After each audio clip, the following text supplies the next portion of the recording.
안녕하세요. 오늘은 연중 7주간 금요일입니다. 2월 25일이고요.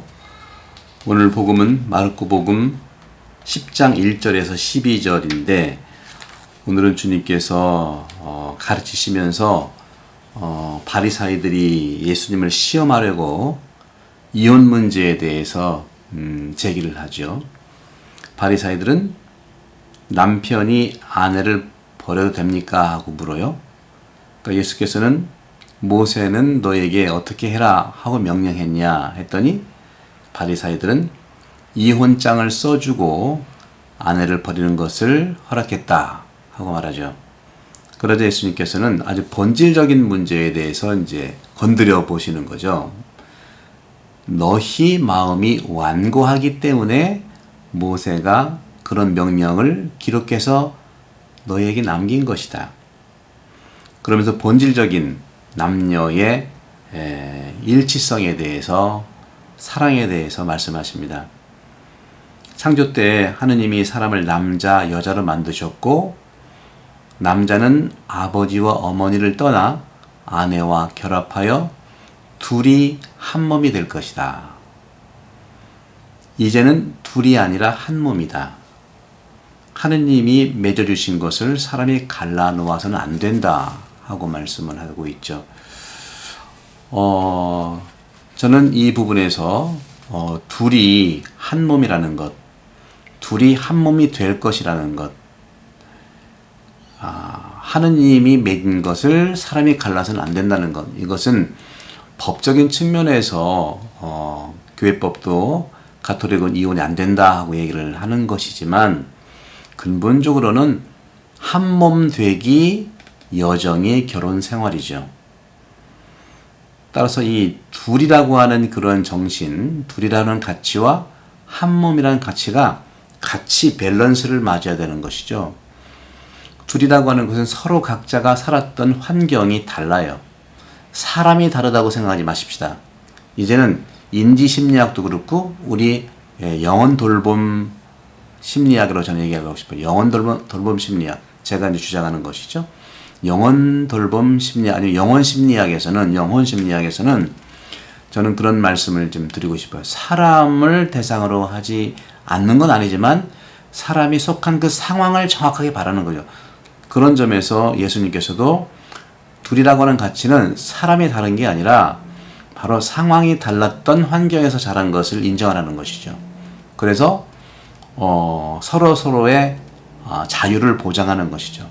서로의 독특한 유니크한 점들을 인정하는 것이 둘이라는 것이고, 그럼에도 불구하고 한 몸이라고 하는 것은 바로 책임과 질서를 이야기할 텐데, 이것은 공통분모를 찾아내라는 것이 아니라 다르지만 한 방향을 향해서 서로 대화하면서 걸어가라 하는 것이죠.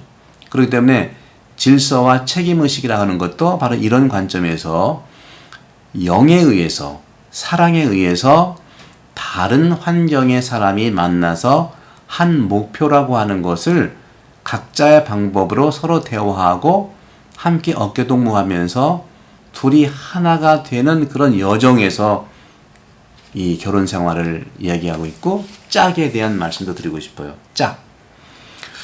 그런데 왜 우리는 한 몸이 되기가 어려울까요? 왜 갈라질까요?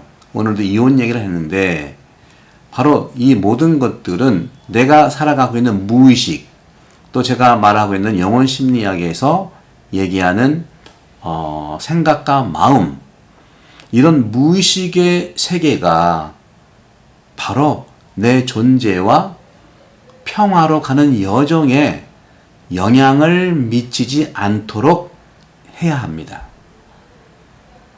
바로 어떤 말이냐면은 마음과 생각이라 하는 영혼은 지금 내가 존재한 내 깊이에 뿌리박혀 있는 사랑을 느끼고 의식을 확장하고 양심을 만나서 내 안에서의 접촉, 몸, 혼, 영의 접촉을 통해서 내가 잃어버리지 않는 것처럼 상대방 안에서도 잃어버릴 수 없다는 말씀을 드리는 거죠. 접촉과 가능한다는 거죠. 소통이라는 것이죠.